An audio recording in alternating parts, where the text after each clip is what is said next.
on. So I know that many of us are waiting for a really great, hopefully really great election results. But even if we do, we need to hold those people accountable too. They're not gonna just think that, oh, because you thought they were the good guy out of the election, that everything's gonna go well. That's not how it happens. People forget where their roots are and who elected them. So we need to remember to keep holding them accountable, and that means showing up at the Capitol. It means asking them to do the work that they said they'd do. And it's making sure that the marginalized communities that they are representing, that they are heard. And that if you aren't of those communities, that you step aside and make sure that those communities' voices are elevated. That's right. Very nice.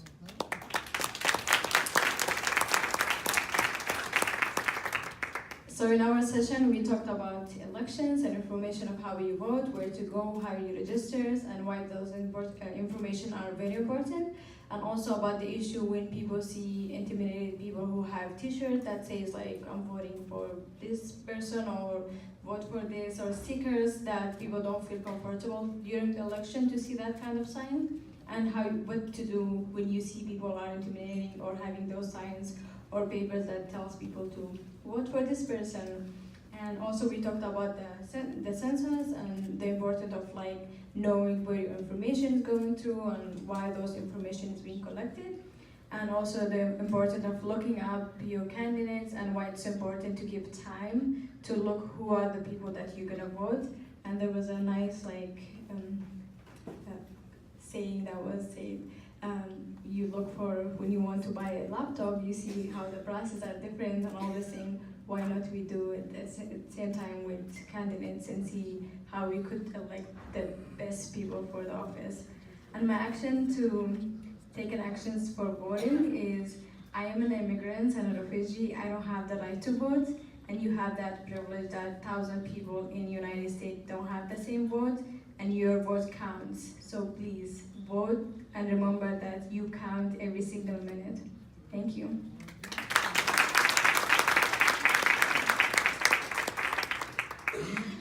In our session, we talked about how to connect with your values and speak from your values, but talk from the vantage point of those who may not agree with you.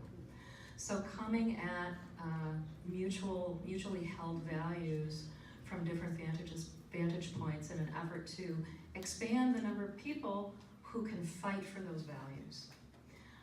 We talked about coping with the discomfort of doing that and the challenge of doing that. And the action that I want to encourage all of you to consider is, you don't have to refute every crazy thing that you hear. Please take that home with you.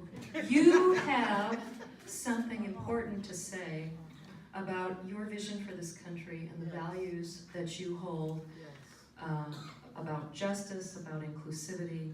Speak from that and stop responding to the fire hose of insanity out there.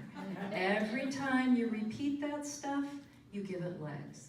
Speak from your values, speak about your vision for this country, bring it alive.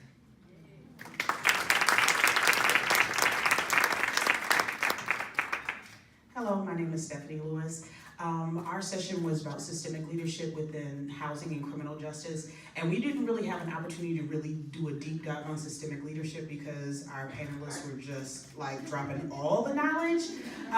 But one of the major takeaways is to understand that what we're seeing in criminal justice and housing, it's all fruit from the same poisonous tree, and the tree is white supremacy, and it's very layered in how it bleeds out into different systems. We even started talking about how it impacts the foster care system and how we see children taken away, and someone calling and calling the police about child maltreatment and how that threatens somebody's housing situation and how they can lose their housing.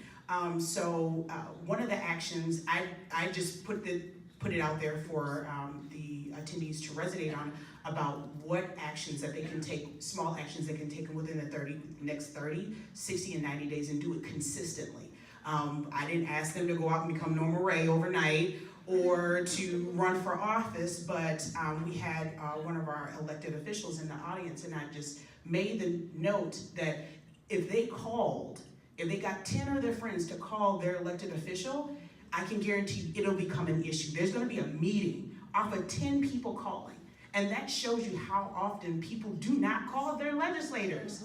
So do something that simple, like the young woman said down there, hold your elected officials accountable. That's the only way we're gonna really have a representative democracy, if we actually ask them to represent our issues. So.